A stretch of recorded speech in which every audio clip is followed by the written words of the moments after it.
Praise the Lord. आप सबको जय मसीह की। परमेश्वर पिता का धन्यवाद हो, अब तक उन्होंने हमें संभाला और आगे भी वो हमें संभालने के लिए सामर्थी है। तो आइए आज के मनन के लिए हम निकालेंगे पवित्र बाइबल की पुस्तक भजन संहिता अध्याय 53 आयत 1 व 2। यहाँ पहली आयत में हम पढ़ते हैं, मूढ़ ने अपने मन में कहा, कोई परमेश्वर है ही नहीं। वे बिगड़ गए, उन्होंने कुटिलता के घिनौने काम किए, कोई सुकर्मी नहीं। पहली आयत में हम पढ़ते हैं, मूढ़ ने अपने मन में कहा कि कोई परमेश्वर है ही नहीं। आज हम इस संसार में देखते हैं कई लोग ऐसे हैं जो परमेश्वर पर विश्वास नहीं करते। वे कहते हैं, कौन परमेश्वर, कैसा परमेश्वर, कोई परमेश्वर है ही नहीं। ये भी देखने में आता है कि अच्छे पढ़े लिखे, कई विषयों का ज्ञान रखने वाले, कई विषयों के बारे में जानकारी रखने वाले, अच्छी जानकारी रखने वाले, विज्ञान में विश्वास रखने वाले, यहाँ तक कि विज्ञान का भी यही मानना है कि कोई परमेश्वर है ही नहीं, सब कुछ अपने आप से उत्पन्न हो गया है। प्रियो, ये बातें बिल्कुल सच नहीं। यदि हम अपने चारों ओर बनाई गई इस सृष्टि पर गौर करें या हम मनुष्य अपने आप पर ही विचार करें तो हम परमेश्वर के अस्तित्व को स्पष्ट रीति से जान सकते हैं। इस सृष्टि में हम देखते हैं एक वृक्ष से दूसरे वृक्ष मिलते हैं, एक मनुष्य से दूसरा मनुष्य उत्पन्न होता है, एक जानवर से, पशु पक्षी से दूसरे जानवर उत्पन्न होते हैं। यदि पहली ही सृष्टि नहीं बनाई गई होती तो दूसरी सृष्टि कैसे आ सकती थी? क्या किसी ने भी कुछ भी अपने आप से उत्पन्न होते हुए कभी भी देखा है? बिल्कुल नहीं, ऐसा हो ही नहीं सकता। कोई तो है जिसने इस सारी सृष्टि का, पहली सृष्टि का निर्माण किया और वहां से फिर सब कुछ उत्पन्न होते यहाँ तक चला आया है। बाइबल हमें साफ साफ इस बात को बताती है।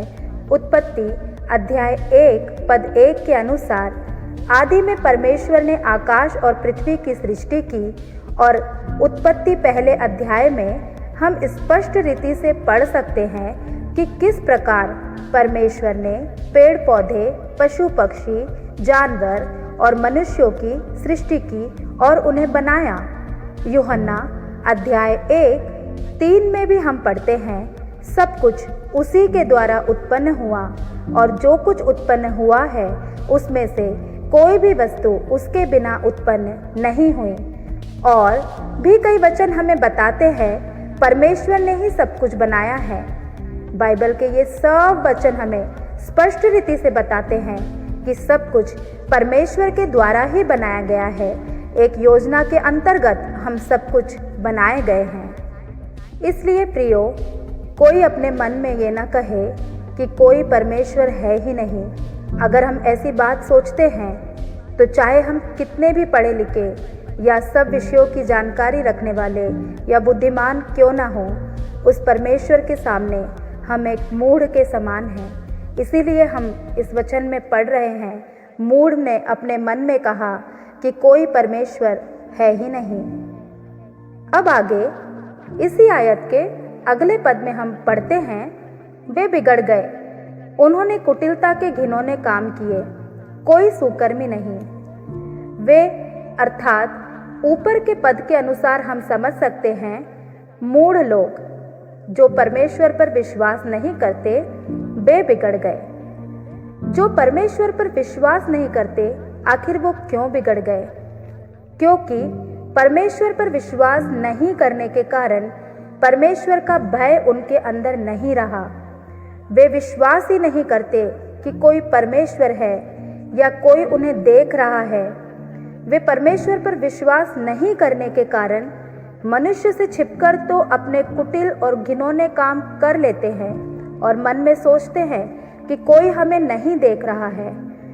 लेकिन जिस परमेश्वर ने हमें बनाया है वह स्वर्ग से सब कुछ देख रहा है। यही हम इस अध्याय की दूसरी आयत के पहले पद में पढ़ते हैं, तो हम पाएंगे कि परमेश्वर ने स्वर्ग पर से मनुष्यों के ऊपर दृष्टि की ताकि देखे कि कोई बुद्धि से चलने वाला या परमेश्वर को पूछने वाला है कि नहीं। यहाँ हम दो बातों को देख सकते हैं। परमेश्वर स्वर्ग से दृष्टि करता है और हम सबको देखते हैं कि बुद्धि से चलने वाला या परमेश्वर को पूछने वाला कोई है या नहीं। बुद्धि से चलने वाला कौन और परमेश्वर को पूछने वाले कौन, हम इसे कैसे समझ सकते हैं? इसका उत्तर हमें बाइबल की पुस्तक में ही मिलता है। बाइबल की पुस्तक नीति वचन अध्याय 1:7 के अनुसार और अय्यूब की पुस्तक के 28 अध्याय 28 वचन के अनुसार यहोवा का भय मानना ही बुद्धि का आरंभ है और प्रभु का भय मानना ही बुद्धि है। अर्थात हम समझ सकते हैं यदि परमेश्वर का भय हमारे अंदर है तो हम बुद्धि के अनुसार चलने वाले हैं, परमेश्वर को पूछने वाले हैं। क्योंकि यदि परमेश्वर का भय हमारे अंदर होगा तभी हम अपने कोई भी कार्य करने से पहले परमेश्वर से पूछेंगे कि क्या परमेश्वर ये सही है या गलत। मैं कहीं ऐसा कोई काम न कर दूं कि परमेश्वर इससे अप्रसन्न हो जाए, या ऐसी कोई बात न बोलूं या ऐसी कोई चाल न चलूं जिससे परमेश्वर अप्रसन्न हो जाए। इस प्रकार से हम समझ सकते हैं कि जो परमेश्वर का भय मानकर चलते हैं वे ही परमेश्वर को पूछने वाले हैं और वे ही परमेश्वर के सम्मुख बुद्धिमान व्यक्ति है। इसलिए प्रियो, हम एक मूढ़ के समान नहीं वरन बुद्धिमान के समान परमेश्वर का भय मानने वाले बने, परमेश्वर को प्रसन्न करने वाले बने। क्योंकि नीति वचन की पुस्तक में लिखा है, नीति वचन अध्याय 3:13 में, क्या ही धन्य है वह मनुष्य जो बुद्धि पाए और वह मनुष्य जो समझ प्राप्त करे। यदि हम बुद्धि के अनुसार चले, परमेश्वर का भय मानते हुए चले, तो परमेश्वर हमसे प्रसन्न होंगे और परमेश्वर की योजनाएं हमारे लिए सब कुछ भलाई ही के लिए है।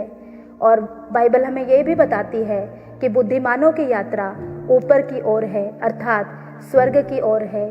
तो क्यों ना हम परमेश्वर का भय मानते हुए स्वर्ग की ओर चले, उस परमेश्वर को प्रसन्न करें जिन्होंने अपने हाथों से हमें बनाया है, पुत्र और पुत्री होने का अधिकार दिया है।